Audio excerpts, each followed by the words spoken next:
നമസ്കാരം. VCV ന്യൂസിലേക്ക് സ്വാഗതം. ഞാൻ രാകേഷ് KR. ആദ്യം പ്രധാന വാർത്തകൾ.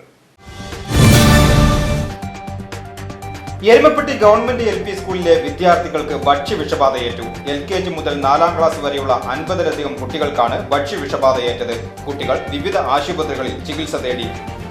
കുന്നംകുളം ഉപജില്ലാ വിദ്യാഭ്യാസ ഓഫീസർ A. മൊയ്തീന്റെ നേതൃത്വത്തിൽ അന്വേഷണം ആരംഭിച്ചു.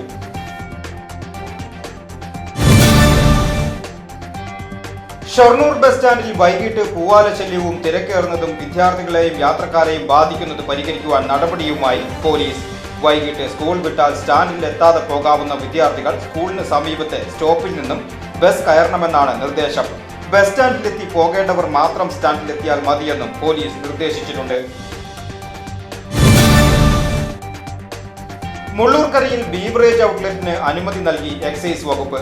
അകമല ഫോറസ്റ്റ് സ്റ്റേഷന് എതിർവശത്തുള്ള സ്വകാര്യ വ്യക്തിയുടെ കെട്ടിടത്തിലാണ് ഔട്ട്ലെറ്റിന്റെ പ്രവർത്തനം ആരംഭിക്കുന്നത്. ഷൊർണൂർ റെയിൽവേ സ്റ്റേഷന് സമീപത്തെ പുതിയ പാർക്കിംഗ് ഏരിയ ഏറ്റെടുക്കുവാൻ കരാറുകാരില്ല. ഏറ്റെടുത്ത കരാറുകാരൻ ഉപേക്ഷിച്ച് പോയതോടെയാണ് പുതിയ കരാറുകാരെ കണ്ടെത്താനാവാത്തത്. 100 കണക്കിന് യാത്രക്കാരാണ് വാഹനങ്ങൾ സുരക്ഷയില്ലാതെ നിർത്തിയിടുന്നത്.